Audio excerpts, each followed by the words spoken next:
हे च धम्मातीता चये च धम्मानागता पच्चुपन्ना चये धम्मा अहं वन्दामि सर्वदा।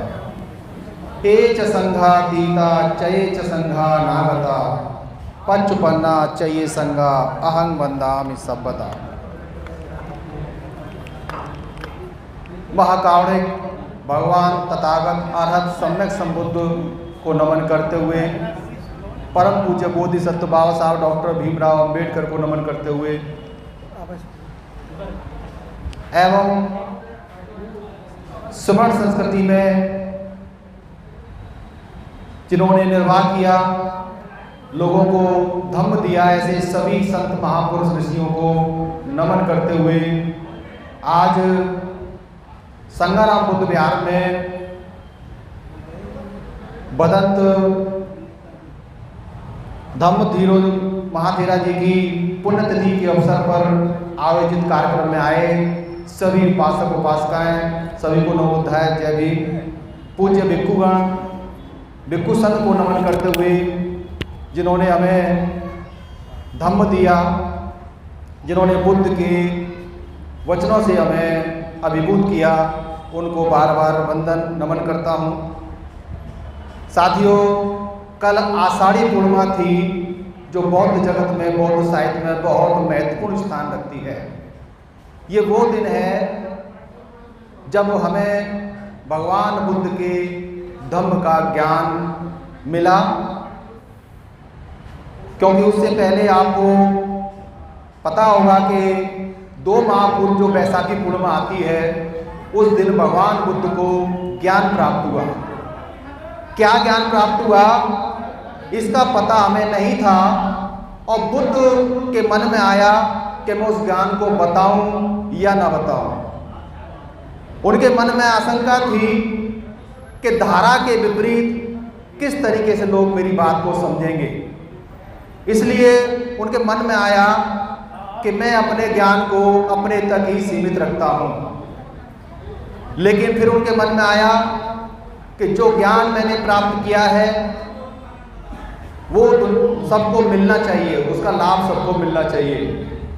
बड़ी लंबी कहानी है उसमें भी, मैं उसके बीच में नहीं जाना चाहूँगा।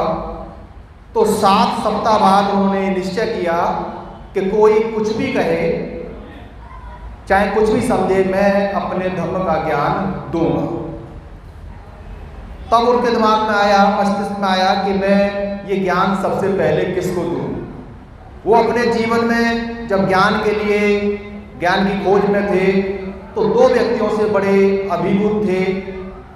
उनमें पहले थे आलार कालम, जिन्होंने उन्हें ध्यान का 7वां चरण सिखाया था। लेकिन उसके बाद बुद्ध संतुष्ट नहीं हुए, तो फिर वो उद्दक रामपुत्र के पास गए। उन्होंने ध्यान का 8वां चरण सिखाया, लेकिन बुद्ध वहाँ भी संतुष्ट नहीं हुए, और 6 वर्ष तक वट वृक्ष के नीचे उन्होंने घोर तपस्या की, जिसमें उनकी 5 परिव्राजक जो भिक्षु थे, उन्होंने बड़ी सेवा की। ये 5 परिव्राजक, जिसमें कौंडिन्य, बप्प, महानाम, भद्य और असज्जी, ये पंचवर्गीय भिक्षु जो है, ये बुद्ध के दर्शन के लिए लालायित थे। क्योंकि आपको पता होगा कि भगवान बुद्ध ने जब सिद्धार्थ के रूप में राजा शुद्धोधन के यहाँ जन्म लिया था, तो एक बहुत ही महान ऋषि थे आसित। उनको ऐसा बोध हुआ कि बुद्ध ने जन्म लिया है, तो वो दौड़ते हुए कपिलवस्तु की ओर गए। राजा शुद्धोधन से उन्होंने निवेदन किया कि मैं बालक के दर्शन करना चाहता हूँ। तब उन्होंने कहा कि बालक सो रहा है, इसलिए आप बाद में आए। इतने में ही सिद्धार्थ की आवाज़ आती है, और आसित ऋषि बोलते हैं कि ऐसे बालक कभी सोते नहीं हैं। तब उस बालक के दर्शन किए। आसित ऋषि ने अपने ज्ञान से उनको देखा कि बालक 32 महालक्षणों से परिपूर्ण है, और उन्होंने कहा, पहले तो वो उस बालक को देखकर हंसे और फिर बाद में रोने लगे। राजा को चिंता हुई। राजा ने कहा कि ऋषि बताएं कि आप क्यों हंसे और क्यों रो रहे हैं। तब उन्होंने बताया कि बालक 32 लक्षणों से परिपूर्ण है और निश्चित रूप से ये बुद्ध बनेगा, लेकिन मैं रोज ले रहा हूँ कि मेरी आयु इतनी है कि जब ये बुद्ध बनेंगे तो उस समय मैं इस दुनिया में नहीं होगा। लेकिन दौड़ते हुए अपनी बहन के यहाँ गए, वहाँ अपनी बहन को कहा, अपने भांजे को कहा कि बुद्ध ने जन्म लिया है सिद्धार्थ के रूप में, तो जब भी वो अपना घर त्याग करें, ज्ञान की खोज में निकले, तो उनकी सेवा करना, तुम्हें बुद्ध का दर्शन होगा। तो ऐसे ही 5 जो परिव्राजक थे उन्हें ऐसा आभास था कि बुद्ध ने गृह त्याग कर दिया है, तो उन्होंने भी अपने परिवार छोड़ दिया और बुद्ध की सेवा में वो लग गए। लेकिन जैसे ही 6 वर्ष की तपस्या के बाद उन्होंने अन्न जल सब कुछ छोड़ दिया और शरीर कंकाल हो गया और मूर्छित होकर एक बार गिर पड़े, तब सुजाता की खीर से उन्होंने ऊर्जा ग्रहण की और जैसे ही उन्होंने मध्यम प्रतिपदा का अपने मन में एक तरीके से अन्वेषण किया कि मध्यम प्रतिपदा जरूरी है, दोनों अतियों से बचना जरूरी है, तो खाना पीना थोड़ा बहुत शुरू किया, तो वो जो 5 परिव्राजक थे वो नाराज हो गए। उन्होंने कहा अब ये गौतम श्रवण बुद्ध कुछ नहीं बनेगा, अब ये भ्रष्ट हो गया है, खाना पीना शुरू कर दिया है, अब इसको हम छोड़ के जाते हैं। तो 5 परिव्राजक वो नाराज होकर वहाँ से चले गए। जब बुद्ध को ज्ञान प्राप्त हुआ वैसा की पूर्णिमा के दिन, क्या ज्ञान प्राप्त हुआ? हम यही सुनते हैं कि ज्ञान प्राप्त हुआ। बुद्ध ने देखा कि संसार दुख से भरा हुआ है, लेकिन उसका एक कारण है। उस कारण को उन्होंने पीपल वृक्ष के नीचे घोर तप विपස්සना के माध्यम से एक एक अनित्यता के सिद्धांत को जानते हुए देखा कि संसार में कोई भी चीज नित्य नहीं है, सभी अनित्य हैं। उन्होंने अपने शरीर के माध्यम से एक एक अंग को देखा और कहा अनिच्छावत संखारा उपादवै धम्मिनो उपज्जित्वा निर्जंती तेसंग रूप समोसुको। शरीर के प्रत्येक हिस्से में उत्पाद व चल रहा है और ये दुनिया में, नेचर में, प्रकृति का ये नियम है कि हर क्षण ये चलता रहता है। तो ये उत्पाद व क्यों होता है? तो उन्होंने जो है बोधि वृक्ष के नीचे देखा कि एक अविद्या है जिसके कारण ये सारे संस्कार होते हैं। अविद्या पश्या संखारा, संखारा पश्या विज्ञान, विज्ञान पश्या नाम रूप, नाम रूप पश्या षडायतन, षडायतन पश्या पशु, पशु पश्या वेदना, वेदना पश्या तन्हा, तन्हा पश्या उपादान, उपादान पश्या भव, भव पश्या जाति, जाति पश्या जरा, व्याधि, मरण, शोक, परवे, दुख, दोमनसु पायासा संभवंती एवमेव तस्सु केवलस्सु दुख गंधस्य समुदय होती। ये जो अविद्या है इससे सारे दुख पैदा होते हैं, ये श्रृंखला है। लेकिन उन्होंने यही नहीं छोड़ा। बुद्ध ने सबसे बड़ा उपकार ये किया कि उस दुख के कारण को जानने के बाद उसका हमें निवारण भी दिया, जिसे हम आर्य अष्टांगिक मार्ग के रूप में जानते हैं। तो साथियों, इस ज्ञान को देने के लिए जब उन्होंने सोचा कि आलार कालम इस दुनिया में नहीं है, उद्दक रामपुत्र भी नहीं है, तो जो 5 परिव्राजक जिन्होंने मेरी बड़ी सेवा की थी, ज्ञान की तलाश में थे, तो उनको मुझे सबसे पहले ज्ञान देना चाहिए। तो आषाढ़ी पूर्णिमा के दिन उन्हें पता हुआ, उन्हें पता चला कि वो सारनाथ के मृगदाय वन में रहते हैं। तो वो बोध गया से सारनाथ पहुँचे और वहाँ उन्हें अपने ज्ञान को देने का उन्होंने निश्चय किया। लेकिन जब वो सारनाथ पहुँचे मृगदाय वन, तो 5 परिव्राजक जो भगवान बुद्ध से नाराज होकर चले आए थे, उन्होंने निश्चय किया कि देखो वो गौतम श्रवण चला आ रहा है, अब हम उसका कोई सत्कार नहीं करेंगे, अब वो पथभ्रष्ट हो चुका है, अब वो कोई बुद्ध नहीं बनेगा, हम ना उसका कोई सत्कार करेंगे, उसकी इच्छा होगी तो बैठ जाएगा, नहीं बैठेगा तो चला जाएगा। लेकिन जैसे जैसे भगवान बुद्ध उनके नज़दीक पहुँचे, उनकी मनोवृत्ति मनोदशा बदलती गई।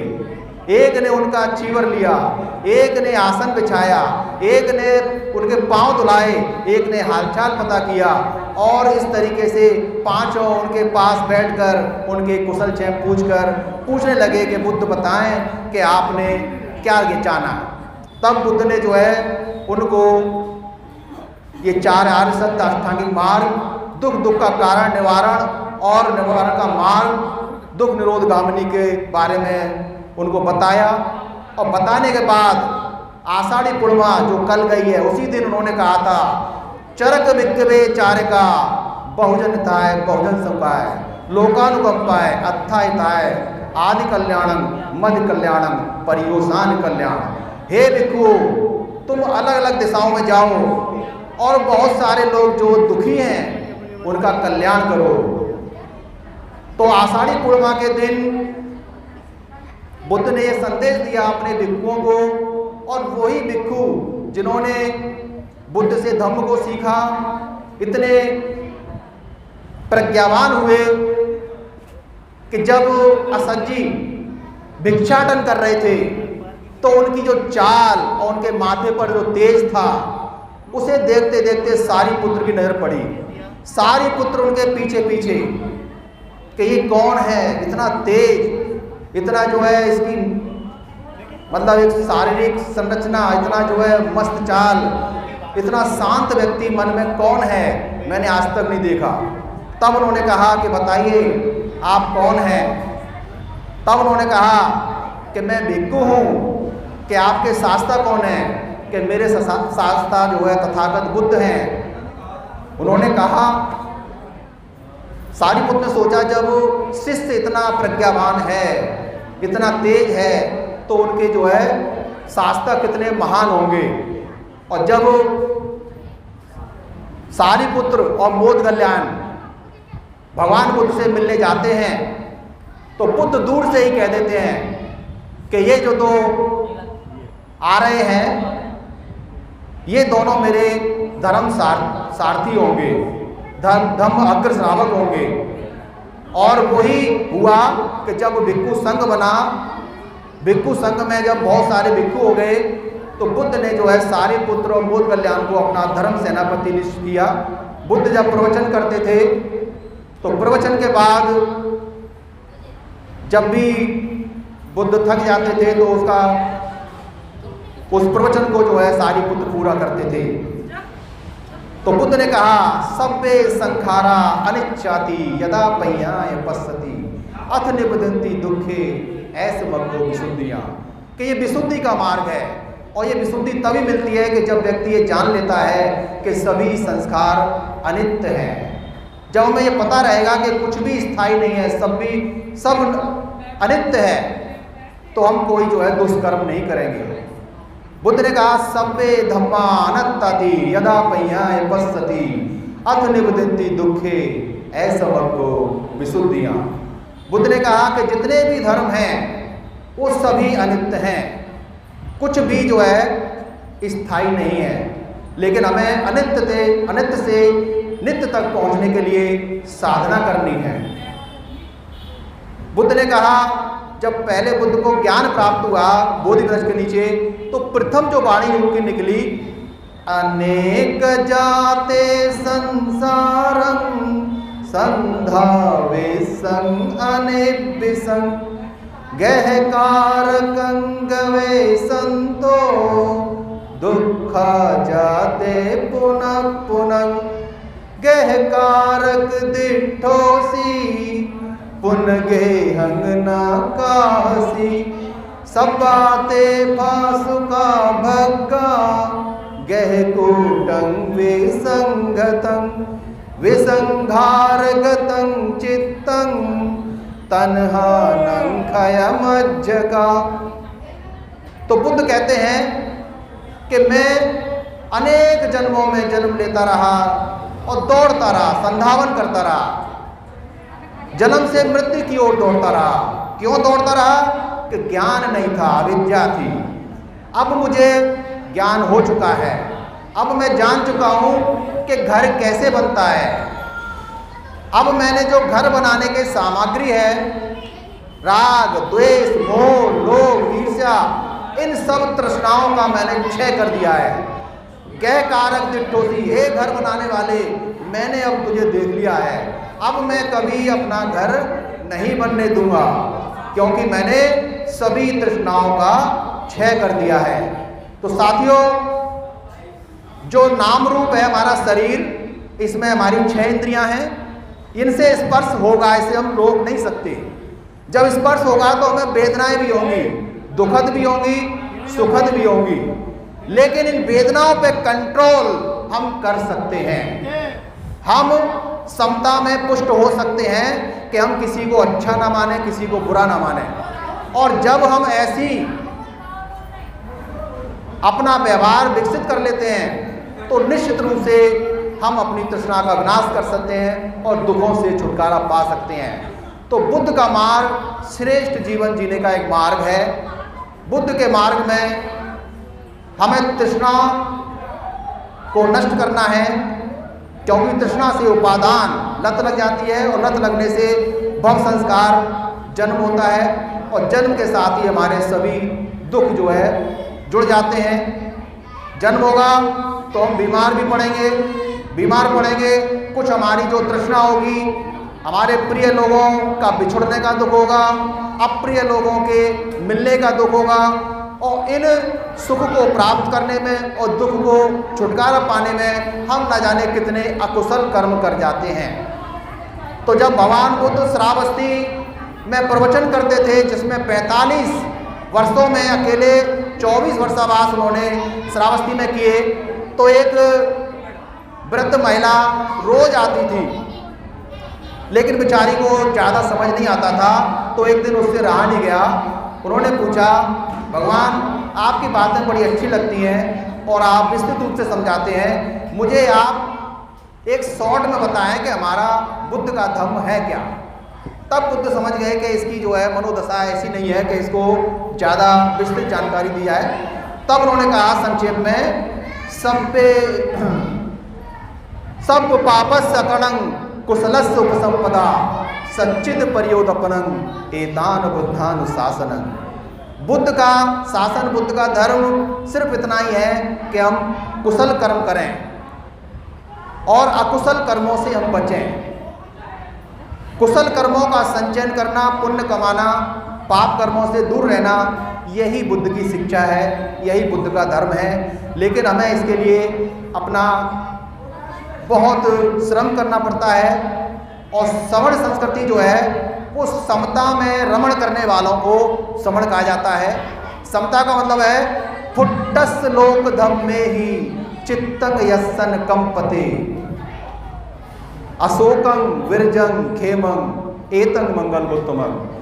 फुट्टस लोक धम्मे ही, लोक धम्म, जब हम संसार में रहते हैं तो ये लोक धम्म यानी निंदा, प्रशंसा, सुख दुख, धूप छांव, मान अपमान, ये लगा रहता है। तो हमें इनकी परवाह नहीं करनी है, चाहे हमें दुख मिले चाहे सुख मिले, हमें समता में पुष्ट रहना है।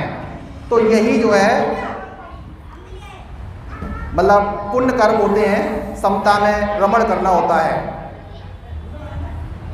तो अपनी बात को ज़्यादा लंबी ना करते हुए मैं सभी से अनुरोध करूंगा कि आप बुद्ध के धम्म को अपने व्यवहार में ढालने का प्रयत्न करें। बुद्ध का धम्म श्रेष्ठ जीवन जीने की एक कला है। उस कला से हम अपने व्यवहार को बदल सकते हैं, अपने क्रोध को नियंत्रण कर सकते हैं, अपने दुखों का विनाश कर सकते हैं और एक सुंदर संसार की संरचना कर सकते हैं। क्योंकि बुद्ध कहते हैं कि 38 मंगल धर्म हैं। 38 मंगल धर्मों का हम पालन करते हैं तो उसमें परिवार भी सुखी रहता है, बच्चे भी सुखी रहते हैं और संसार भी। धर्म बिहारी पुरुष हो, धर्मचारिणी नार, धर्मवंत संतान हो, सुखी रहे परिवार, सुखी रहे संसार। भवतु सब मंगलम, भवतु सर्वमंगलम भवतु सर्वमंगलम। सभी को नवोदय, जय भीम।